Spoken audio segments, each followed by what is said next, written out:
आज आपण राजश्री शाहू शिक्षण प्रसारक मंडळ संचलित छत्रपती शिवाजी ज्युनियर कॉलेज येथे श्री चौधरी सर यांना भेटायला आलेलो आहे.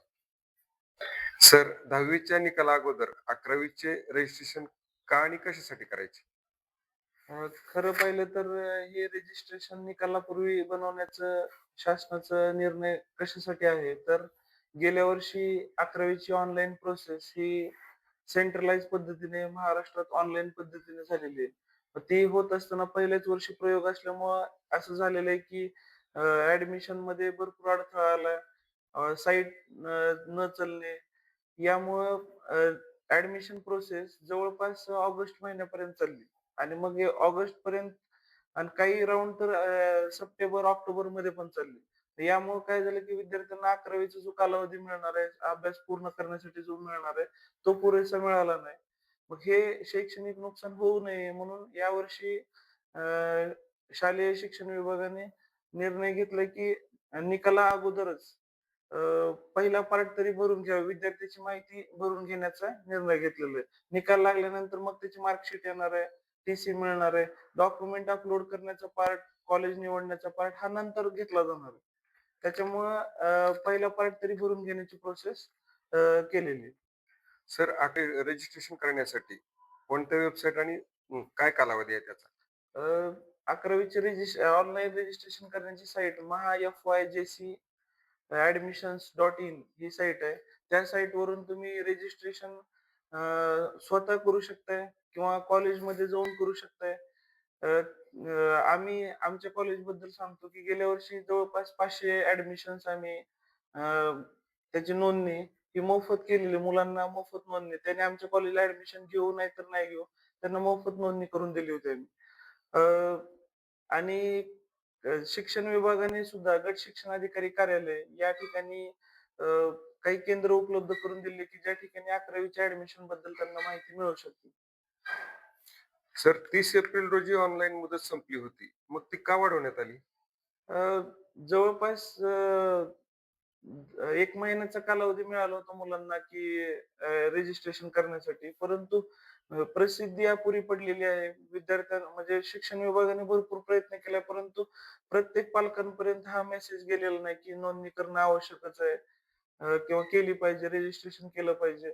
त्यामुळं मुलं त्याच्यापासून वंचित राहू नये म्हणून काही प्राचार्यांनी पत्र पाठवल्यामुळे शिक्षण विभागाने परत एकदा 30 एप्रिलची मुदत वाढवून जवळपास आता 10वीचा निकाल, 12वीचा निकाल 2 मेला आहे.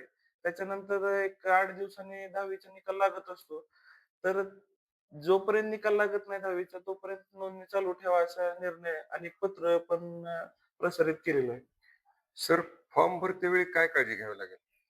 गेल्या वर्षीच्या अनुभवातून एवढं सांगेल, की विद्यार्थ्यांनी ॲडमिशन करते वेळेस जे मोबाईल नंबर दिलेला आहे तो अचूक द्यावा आणि फॉर्म भरून झाल्यानंतर तो फॉर्म लॉक केलाय का नाही, याची काळजी घ्यावी. कारण काही मुलांचे मार्क्स खूप असून सुद्धा फॉर्म लॉक करायचं राहिल्यामुळं त्याला मेरिट लिस्टमध्ये त्याचं नाव आलं नाही आणि त्याला कुठलंही कॉलेज निवडता आलं नाही. अशी वेळ आलेली आहे विद्यार्थ्यांवर आणि पालकांना तेवढीशी माहिती नसते. त्याच्यामुळं जागरूकपणे ह्या 2 गोष्टी त्यांनी काळजी घ्यावी त्याची. सर, रजिस्ट्रेशन कुठून कुठून करू शकतो आपण? रजिस्ट्रेशन आमच्या कॉलेजमध्ये तर चालूच आहे. पण प्रत्येक कॅफेवर करू शकतो. तो मुलगा स्वतः घरी बसून करू शकतो. स्टुडंट रजिस्ट्रेशनमध्ये त्या साईट जी सांगितली तुम्हाला आत्ताच, त्या साईटवर जाऊन स्टुडंट रजिस्ट्रेशनमध्ये जाऊन अगोदर रजिस्ट्रेशन करायचं. त्यामध्ये एक तुम्हाला लॉगिन आयडी आणि पासवर्ड मिळेल. तो पासवर्ड टाकून तुम्ही लॉगिन करू शकता आणि तुमचा फॉर्म स्वतः तुम्ही भरू शकता. त्यासाठी आवश्यक कागदपत्रे काय लागतील? आवश्यक कागदपत्र म्हणजे सध्या आता निकाल लागलेला नाही. त्याच्यामुळे तुमच्याकडे फक्त 10वीचं हॉल तिकीट आहे. त्याच्यावरचा सीट नंबर हा गरजेचा आहे आणि त्याच्यावरचीच माहिती डेट ऑफ बर्थ वगैरे त्याच्यावरची माहिती त्याच्यावर टाकावी लागणार आहे. आणि डॉक्युमेंट्स तुमच्याकडे उपलब्ध नसल्यामुळे तुम्ही अ, जेवढी माहिती तुम्ही भरू शकता पार्ट फर्स्ट मधली तेवढी त्याच्यातून भरायची आहे. सोबत फक्त तुमचा मोबाईल नंबर, ईमेल आयडी आणि हॉल तिकीट आणि आधार कार्ड पत्त्यासाठी लागेल. सर, कॅप म्हणजे काय? काय प्रकार आहे हा कॅप कॅप म्हणजे? सेंट्रलाइज्ड ॲडमिशन प्रोसेस आहे. म्हणजे केंद्रीय पद्धतीने पूर्ण महाराष्ट्रात ऑनलाईन पद्धतीने ॲडमिशन्स व्हावेत, यासाठी हे केलेली प्रोसेस आहे. तर काही ठिकाणी कमी टक्के असून किंवा ऍडमिशन मिळतात आणि त्या विद्यार्थ्याला अन्याय होऊ नये म्हणून ही प्रोसेस चालू केलेली आहे. मोठ्या-मोठ्या शहरामध्ये अगोदरपासून ही प्रोसेस होती. आता पूर्ण महाराष्ट्रात हा प्रयोग राबवला जातोय गेल्या वर्षीपासून. बरं सर, कॉलेजचे प्रेफरन्स कसे द्यायचे? कॉलेजचे प्रेफरन्स देत असताना तुम्हाला काळजी काय घ्यायची आहे, तर काही कॉलेजेस असे आहेत, की ज्या कॉलेजमध्ये ग्रँटेड तुकडे आहेत. खरं तर सेकंड पार्टमध्ये येणारा विषय आहे. तो तुम्हाला पुढे कळणारच आहे. ॲडमिशन रजिस्ट्रेशन केल्यानंतर, लॉग इन केल्यानंतर सेकंड पार्टमध्ये येणार आहे, की कॉलेज निवडत असताना तुम्हाला एकच काळजी घ्यायची आहे, की प्रत्येक कॉलेजमध्ये 3 प्रकारचे तुकडे असू शकतात.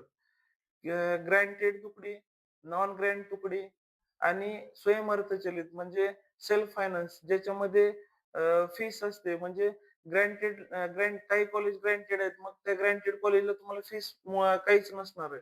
नॉन ग्रँट कॉलेजला म्हणजे नॉन ग्रँट तुकड्याला फीस काहीतरी असणार आहे आणि स्वयंअर्थचलितला पण फीस असणार आहे.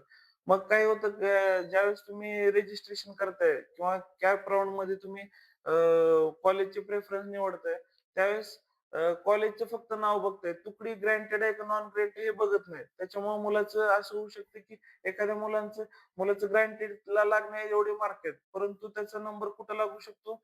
सेल्फ फायनान्सच्या तुकडीला लागू शकतो. त्यातून काय होणार, की 1 नंबरचा जर प्रेफरन्स दिलेला असेल, तर त्याला ते कॉलेज निवडावंच लागतं, तिथे ॲडमिशन घ्यावंच लागतं आणि मग त्याला तिथे पैसे भरावे लागतील. मार्क्स पडून पण पैसे भरावे लागतील.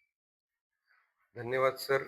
ही तुमची माहिती फार कामाची आहे आणि विद्यार्थ्यांना याचा नक्कीच फायदा होणार आहे. नाही, आमचं आम्ही आम्हाला तर एवढंच वाटतं, की आमच्या कॉलेजतर्फे आम्ही जो प्रयोग केलाय तसं प्रत्येक कॉलेजने पण फ्री नोंदणी ठेवावी आणि जास्तीत जास्त मुलांपर्यंत हा मेसेज पाठवावा. एवढीच म्हणजे अपेक्षा करतो. धन्यवाद.